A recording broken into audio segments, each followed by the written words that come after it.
All right. Great. So I think we're ready to get started. Hi, everybody. How y'all doing today? All right, cool. Thanks so much for being here. My name is Jeff. I have the extreme pleasure to be able to hang out here at the Academy and talk with you all about a lot of the really cool things that go on here, including some of the really great research that we do here based out of the Academy, as well as some of the research partners that we have kind of as Academy Fellows based elsewhere, either locally in the region or elsewhere in California. And one of those people is Jill Tarter, who's joined us right here. Can we give Jill a big round of applause? So great that she's joined us. Thank you. So Jill is from the SETI Institute, which I imagine many of you have heard of. And so she has devoted her career to the really unique career niche of searching for extraterrestrial intelligence in the universe. And those are some of the cool topics we're going to be talking about today. If you have questions about what comes up, please keep it in mind. We're going to be able to get to questions towards the end of the program. But first, we're going to start with some basic background about what Jill has done in her career and some of the really cool kind of interesting questions about life in general here on Earth and elsewhere that are a result of some of her work. So Jill, thanks so much for being here. Oh, thanks for having me. Thank you very much. So you deal with the specific question of the scientific question of, are we alone in the universe? And I'm wondering, can you tell us how it is that you got wrapped up into such a fascinating question throughout your career? Well, I got involved in SETI by accident, and it was a terrific accident for me. When I started as a graduate student at UC Berkeley, I was hired as a research assistant, and I learned to program the world's first computer, or the first computer we had on our desktops, called a PDP-8S. I always thought the S stood for stupid, because there was no language. You had to program it in Octal. And I was a graduate student for a very long time. So by the time I was leaving, this equipment was obsolete and had been given to a professor, Stu Boyer at UC Berkeley, who had a great idea to use the university's radio telescope in a way that we could piggyback and do SETI while we were doing radio astronomy. Stu didn't know how to run this computer, but somebody remembered that I did. Right.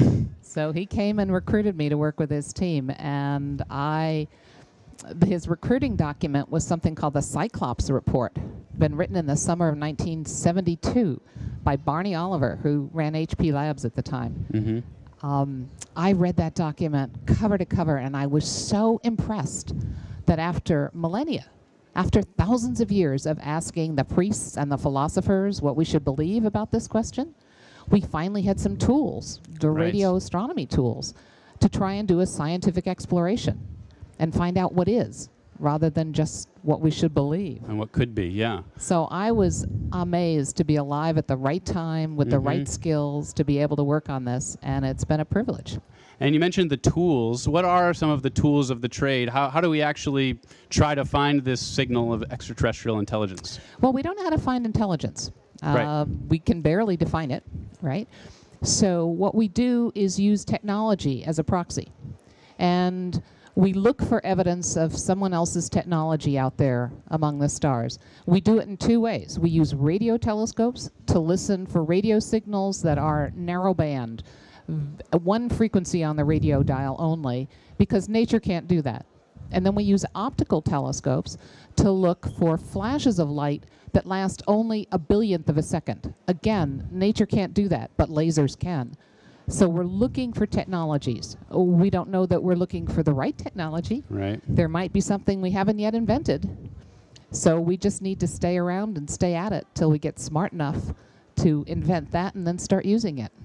Have there ever been, over the years, any kind of close calls where you or your colleagues thought, oh, I think that could be it, but then it turned out maybe no? Or? Oh, yeah. We've had a few really, really memorable false positives, and they're memorable because you get so excited. Right. I mean, it's an amazing adrenaline rush.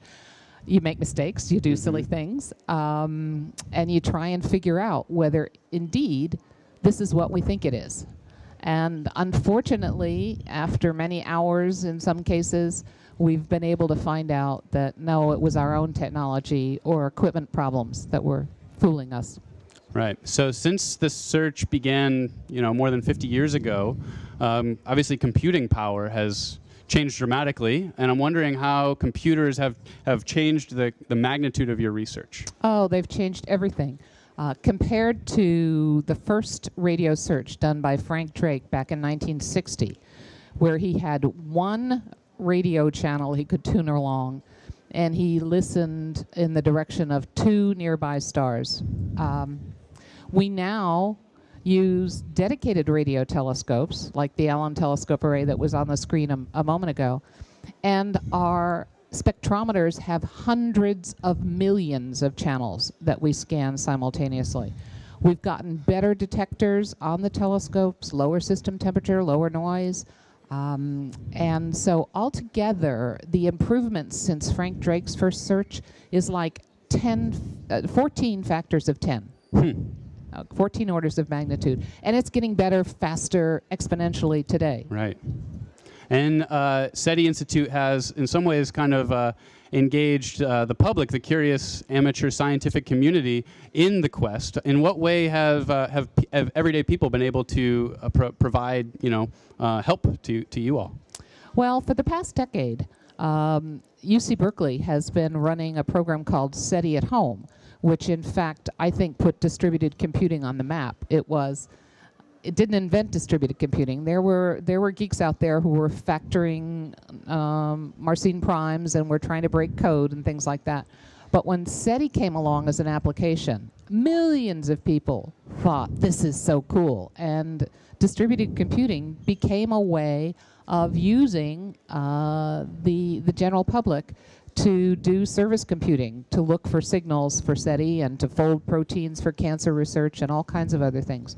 And when we get to the end of the slides, I actually have a slide about the current project, which is now trying to actually do citizen science, to involve people in real time in the work we do, and not just asking them to do what the computers can do, but asking them to do what the computers can't. Right. Very interesting. So more on that in a little bit.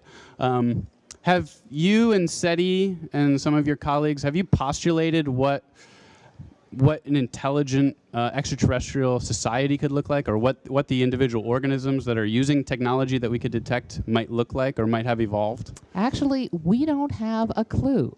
All we can say is that they have to be able to build some kind of a transmitter, because currently that's what we can detect over interstellar distances. That probably means that they're not microbial, right? That probably means that they're rather large in physical size because they have to build things. Other than that, you can look at the history of life on Earth and symmetry, bilateral symmetry seems to be a good rule here. It seems to be a good idea to have your processors all in one place and not distributed throughout your body to think faster. But we really don't know. And that's one of the wonderful things that we might find out someday is how biology can produce intelligent technologists in some other way. And so depending on what type of signal you might potentially receive or might be able to observe, what would that tell us? What answers could be gleaned from what we would receive? Well, it's probably going to be hard to ask specific questions and get an answer because we're talking about huge, huge distances. The nearest star is a little over 4 light years away. That means a signal getting from there to here would take 4 years. And if the signal is coming from a larger distance in our galaxy, maybe as much as 100,000 light years away, it's going to take a really long time. But I think what will happen is that we will have a communication with a distant technology that's very similar to the communication that we currently have with the ancient Greeks or the Romans or Shakespeare. That is, we learn from what they wrote. They've transmitted forward in time a great deal of information. So by studying it, we can learn a great deal about what it was like to live when Shakespeare was around. Right. We can't ask specific questions, but we can learn a lot. And I think that's maybe what will happen here. Right. And one of the interesting things is, we have not yet received a signal, as far as we could tell, but we have transmitted signals of our own out into the universe, sometimes unintentionally, like the various kind of residue of radio transmissions that we've kind of sent out or for this many broadcast. years. And this broadcast right now, Yes. yes. And some of the things that we've sent out are actually intentional, as if we're trying to maybe communicate something to something else in the universe. So can you tell us, what are some of the things that we've sent out intentionally, and what was their purpose? Well, here you can see a golden record cover that we sent out on the Voyager spacecraft. And before that, 2 plaques on the Pioneer 10 and 11 spacecraft. These 4 spacecraft will all leave the solar system. Actually, Voyager 1 is just on the edge of the solar system right now, and they will travel out to the stars. It will be 80,000 years before one of those spacecraft gets anywhere near a star, but that record isn't going to go away. And so we sent a message. First of all, this is the instruction manual. This shows a record and the stylus that's in there and how you play it and which direction it rotates in. Here's putting together 3 colors, and here's the first picture so that you have the right aspect ratio. Here is a map of time and place where this spacecraft originated. And to interpret that map, you have to know about pulsars. These natural radio sources, which are very rapidly rotating neutron stars, the end product of massive stars when they finish their lives. And those pulsars have perfect periods. They're absolutely wonderful clocks. But over time, they slow down just a little bit. So along these 14 directions, whose length represents the distance to 14 different pulsars, there are binary numbers. And those numbers give the period of the pulsar. So if you can work it out and figure out where those 14 directions are when they had that period, you can know the time and place that the spacecraft originated. And here is our basic unit of time or wavelength, and it's the hydrogen atom, the most abundant atom in the universe. And there's a frequency that atom emits at. They're actually the neutral atom. And yeah. So we've tried to say something, and there's a more elaborate message that was sent from Arecibo, and it starts with a counting lesson and has a lot of other information which we think might be decodable. What that'll look like to an extraterrestrial technologist, we can only guess. And we have people at the SETI Institute who think about this a lot. How do you transmit information when you don't have a lot in common? Just maybe based on the assumption that mathematics and physics are kind of a universal language that others might be able to kind of decode. That's our starting point. But you know, we've had some really interesting talks at the Institute from mathematicians or people who study how the brain works, who say that math, even what we think of as this pure and abstract subject, is the construction of the human brain and might not be the same as math as someone else does it. We think they're going to have to do math if they're going to build a transmitter, but it might not look the same. And some people, including some astronomers like Stephen Hawking, wonder if this is such a great idea, actually intentionally sending out information about us to someone else who could pick it up. What do you say to those types of comments? Well, no one knows the answer to that question. So there are people who say, if you're in the jungle, you don't shout at night because the tigers will come eat you up. All right? For that to be a concern, such as Stephen Hawking mentioned, you have to assume they can get here. Well, if they can get here, they're a lot older and more technically advanced than we are. We don't have the means and the technology to travel between the stars. So if they get here, they are far more capable technologically than we are. They're probably going to call the shots. Now, should we worry about their intentions? I think there's a chain of argument that said probably not, because they couldn't get to be an old technology unless they solved a lot of the problems of aggression that we're having here on this planet today. They had to learn to stabilize their population. They had to learn to cooperate, to solve global problems. and maybe they've outgrown this aggression. There's a book by Steven Pinker now that's recently been published who argues that even humans are kinder now than we were in the past. So maybe we will evolve out of this aggression, which actually served us pretty well when we were evolving to become intelligent. Right. And a lot of this is such fascinating work that it's been depicted in a novel written by Carl Sagan, which was then made into a Hollywood film called Contact. And Jodie Foster's character in the film is in some ways based on you and your life, which is really cool to have a Hollywood film about essentially you. What do you think of the film, and do you think it represents you and the work of SETI pretty well? Well, it's really a great film, and it's one of the few films that portrays scientists as real people, you know, passionate, obstinate, people with flaws, but people with passion. Most of the science fiction films have a scientist walking around in white lab coats and we're going to either destroy the world or save it or you know, whatever. This was about real people, and because Carl was a member of our board of trustees, he was a colleague of mine for a long time, the story actually represents the way we do our science quite accurately. Unfortunately, he was even prophetic back in the mid-'80s, predicting that the federal funding for the project would be canceled and we'd have to go out and raise it privately. I wish he hadn't been so prescient, but no, they did a great job up until the point the signal's found, because all bets are off there. Nobody's had that experience. Right. Previously, earlier in the conversation, you were talking about the current citizen science work that you would love everybody to get engaged with if they're interested. I think we have a little image here representing it. Can you tell us a little bit about it? So SETILive.org, from the Allen Telescope Array in Northern California, where we observe about 12 to 16 hours every day, studying the new planets that have been discovered around stars by ground-based telescopes and by the Kepler spacecraft. We analyze a huge amounts of data. As I said, we look at a few 100 million channels of spectral data every second.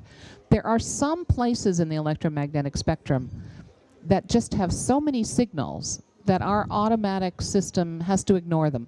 There are just too many signals. It gets confused because we have to do our signal processing in real time. We want to know that the signal's there so that we can follow up on it to decide whether it's our technology or someone else's. So these crowded bands, which we've ignored for years, that's kind of a bad idea, because these are the bands that we use for our own communication. These are the frequencies at which all of our leakage radiation, our broadcast television and radio, have left the planet over the last 75 years. And if there's anybody that's close enough to have detected that leakage, just as in the movie Contact, they may have decided to send back the signal on the same frequency. And here, these are the ones that we're ignoring. So we've found a way to take small pieces of the spectrum where there are all these signals and send them out to a citizen science application called SETILive.org that we've developed with the Zooniverse people who brought you Galaxy Zoo. And your job is you're going to get presented a two-dimensional image. This is frequency, this is time. We want you to tell us about patterns you see there.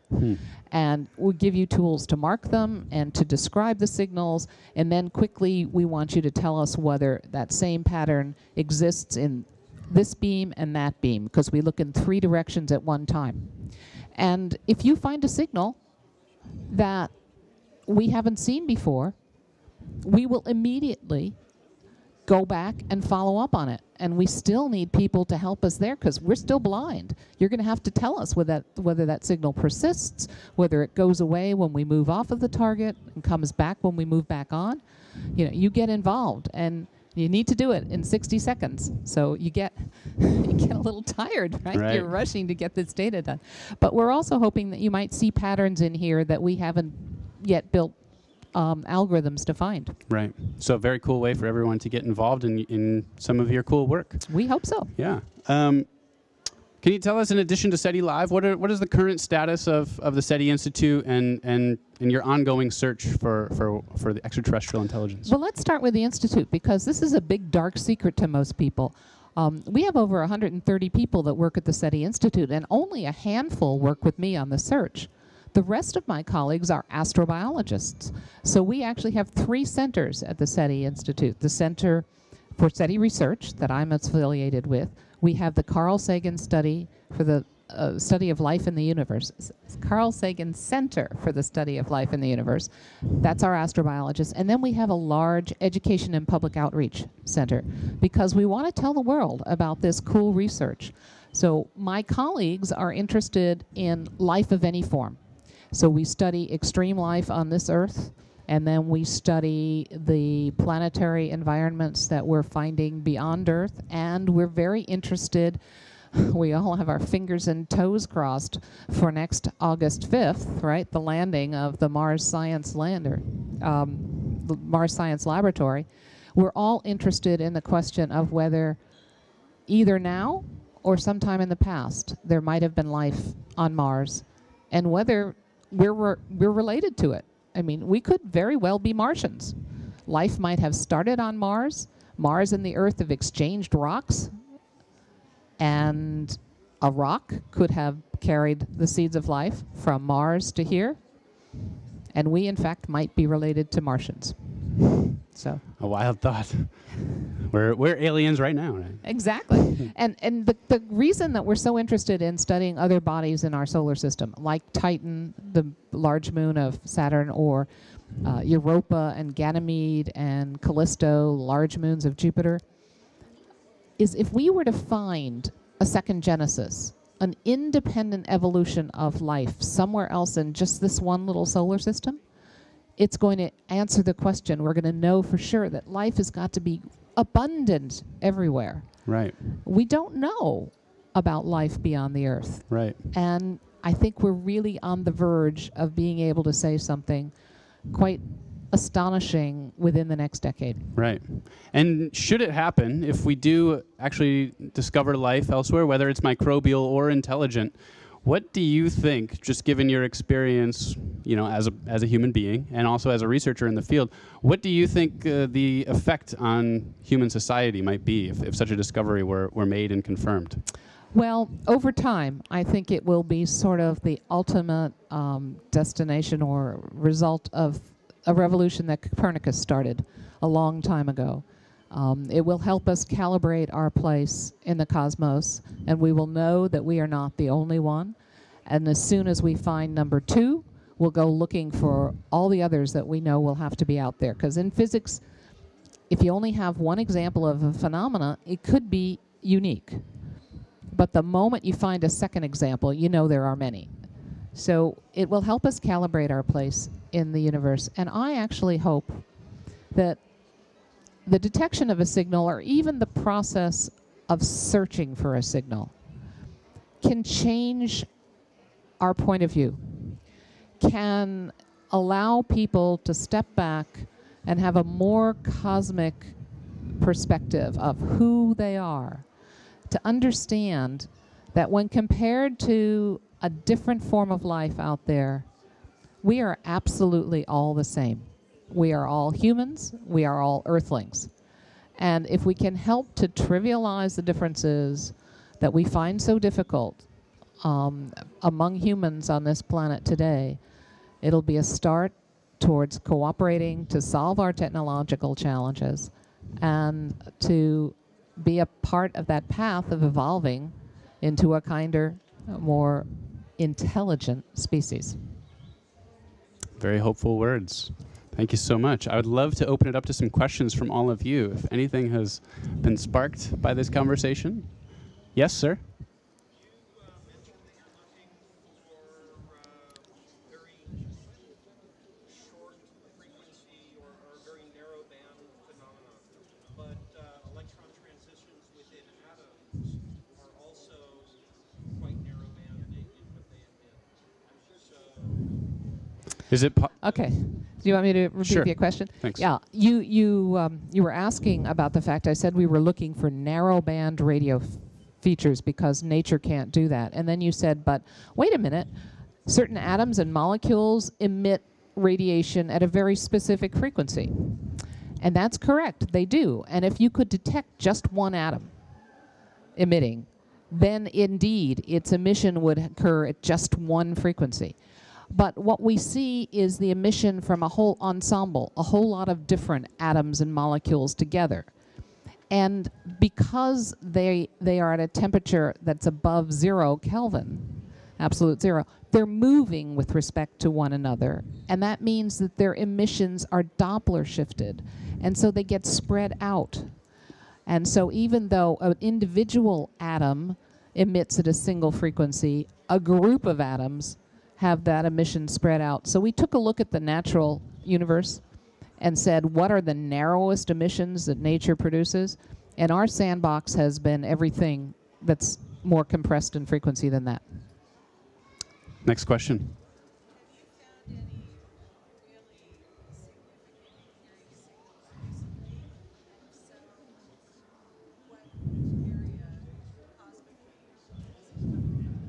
All right.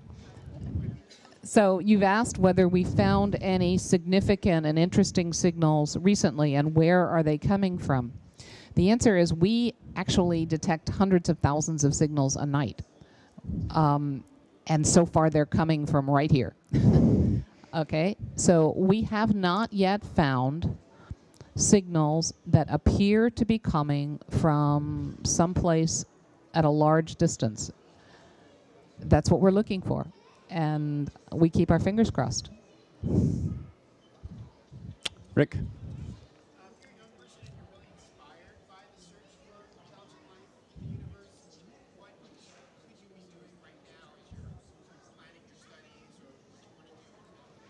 So if you're a young person and like this idea of looking for life elsewhere in the universe, what can you do and how do you prepare for a career? Is that what you're asking?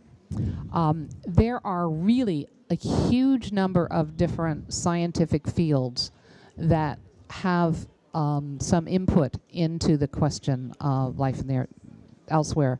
So people who work with us are chemists, physicists, biologists, astronomers, geologists, planetary geologists, statisticians, engineers, all kinds of different disciplines. So what I would say in terms of traditional schooling is A, look for astrobiology, because we're beginning to be able to create programs that marry all these disciplines and take a broader view. But then find something that you're passionate about and just become really good at it.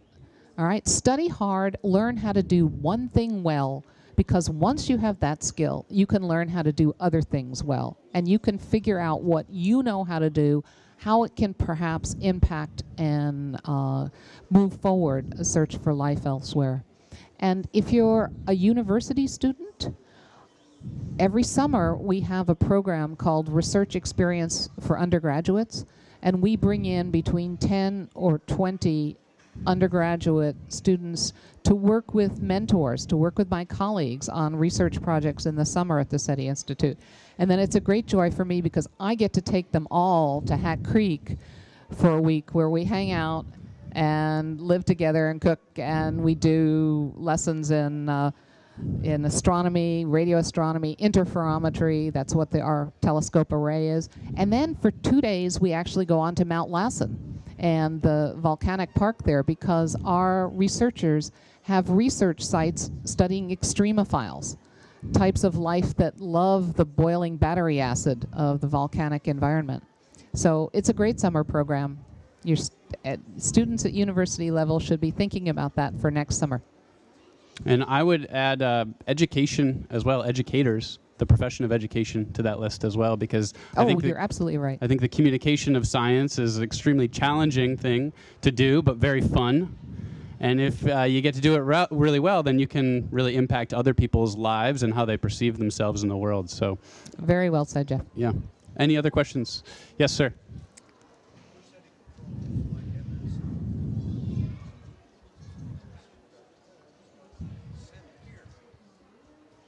So,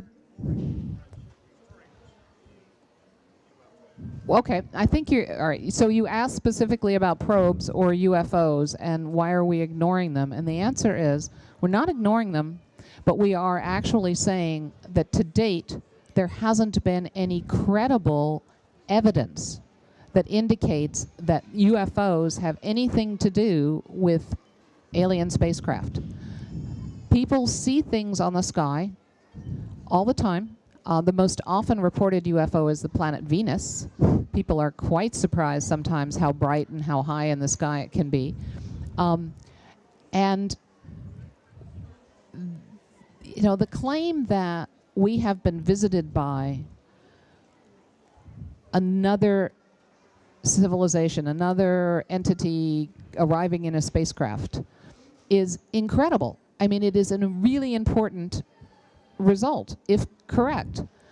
But Carl Sagan told us a long time ago that incredible claims demand incredible evidence, and that's what's lacking to date. You know, everybody at the SETI Institute is interested in the question of life elsewhere. And if that's how we learn the answer, well, we'd be foolish to ignore it. But so far, it's not a scientific quest. I'm sorry, I didn't hear your question. No, I'm not denying something. I'm saying if you're going to claim something, you have to prove it. That's the way science works. If I claim that I've detected a signal, I have to be able to give you amazing discovery data that you or another radio astronomer could follow up on and verify. And that's what's lacking to date. If it shows up, we'll be really eager to look at it. Yeah. I was curious about your SETI Live website about citizen science. Is there maybe an iPhone app that's being created so we can do it like The question about an iPhone app for SETI Live is something about which we had a teleconference just yesterday. So it has been developed in a browser platform that is the medium in which the Galaxy Zoo, Zooniverse people are very familiar. When we get it stable enough, yes, right? We're just now, it's been really hard to get the turnaround. We have to get information out of the observatory, looked at by human eyeballs, and back to the observatory in 3 minutes. That's hard. Nobody's done it before. And it's sort of working, right? But, you know, it crashes a bit too much right now. As soon as we get it stable, then absolutely, it's just the greatest thing for standing in line, right? You got to finish your work in 60 seconds, so you can do a few classifications while you're waiting in line. Yeah. Can we take our... Okay, let's just go here first. Yes. There are a lot of planetary systems we've discovered so far. Are there some that are more likely candidates than others? Because most of them don't seem anything like our planetary system. So are there some that really kind of catch the eyes of people like you saying, let's take it? Right. We have discovered thousands of exoplanetary systems, or exoplanets. You're asking, do some of them seem more likely to be habitable than others? And yes, in terms of life as we know it and the biases that we currently have, we can make a calculation based on the size and the brightness of the star, the size of the planet and its distance from the star. We can figure out what the temperature is likely to be on the surface of the planet. And then we say, okay, well, we're really interested in planets where that temperature range would be between the boiling and freezing points of water, so you could have liquid water. And yes, we look at those planets, but we actually look at all the planets because it's kind of, our biases in the past have led us to ignore other opportunities. We used to once say that life on this planet had to exist between the boiling and freezing points of water, and it had to have sunlight. And extremophiles have proven that all wrong. We've really increased the habitable real estate that is potentially out there. So yes, we spend more time on those systems, and I'm fortunate because with a radio telescope, when I look at a habitable planet, I'm actually looking at all the planets in that system. So I don't pick out a single planet. So I get to look at all of them. And so we're using what we know, but we're trying to keep our eyes open too and not ignore something. Was there another question over here that I missed? Yes. Yes.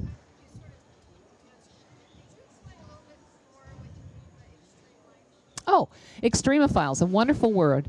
It's life that lives in conditions that you and I would find unpleasant, right? Intolerable.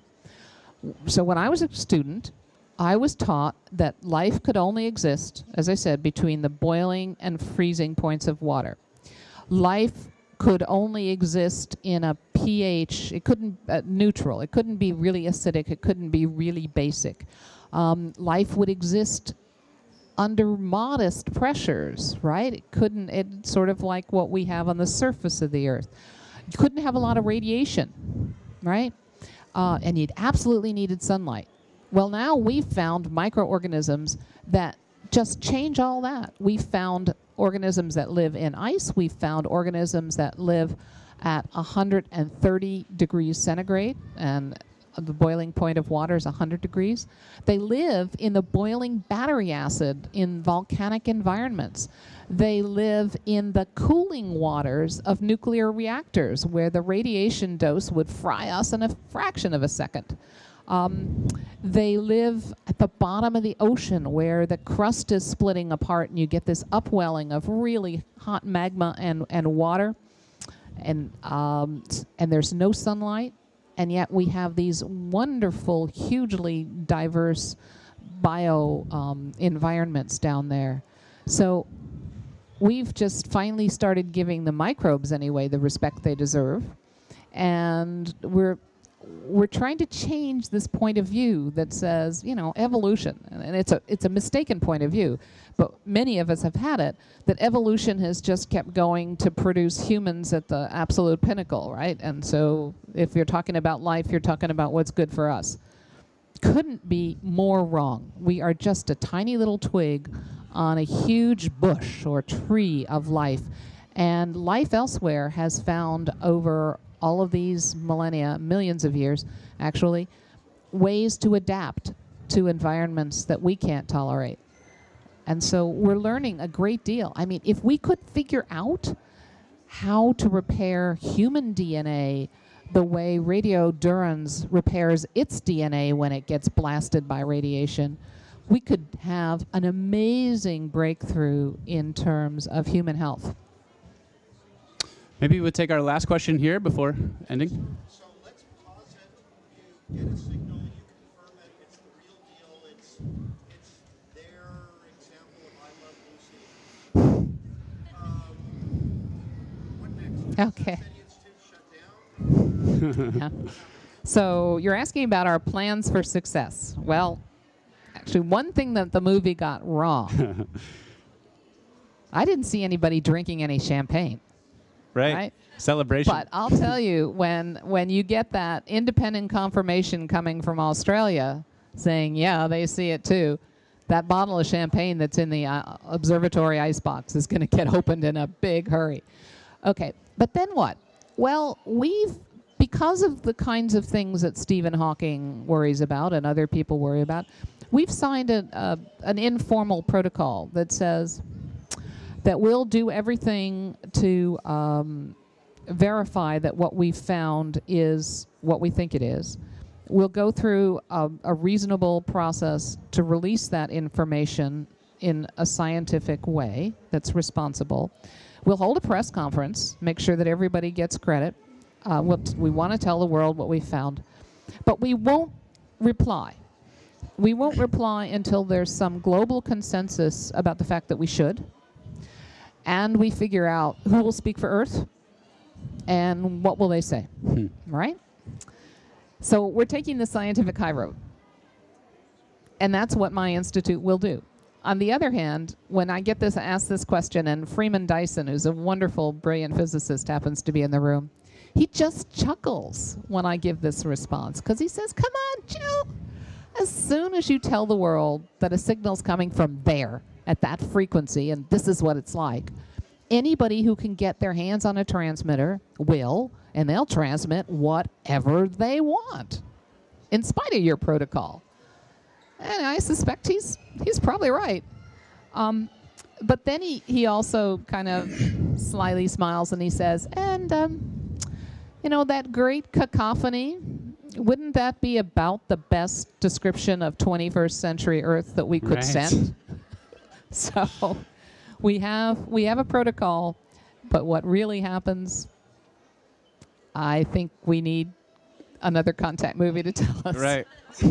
Yeah, Contact 2. Yes. Right. Okay. Maybe last question right here, sir.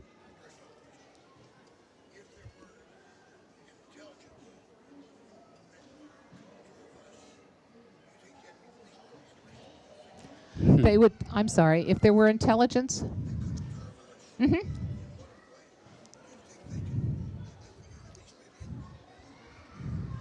If there were intelligence out there that could observe us, would they be interested in us? Or would it just be they're so advanced that it'd be like observing an anthill? Well, there are a lot of people around here that observe anthills because there's an enormous amount that we can learn from what nature actually does. So I think they might observe us and be interested in us because they'd like to see the total scope of what the laws of physics and chemistry can do in terms of creating biology and life. And I suspect we're different than they are. And learning about different things, at least for me as a scientist, is always interesting. Right. And that's alien psychology about which I know nothing, but that's my best guess. Put an alien on the couch. Try to figure it out. Okay, well, this has been really great. Can we give Jill a big round of applause? Thank you so much, Jill. It's been my pleasure. All Thank right. you. Thank you guys for coming. Yeah. You're in one of my favorite places. Well, if you want to hang out and talk with us a little bit, please come on up and join us. But otherwise, thanks so much for being here and enjoy the rest of your day at the Academy of Sciences. Bye-bye.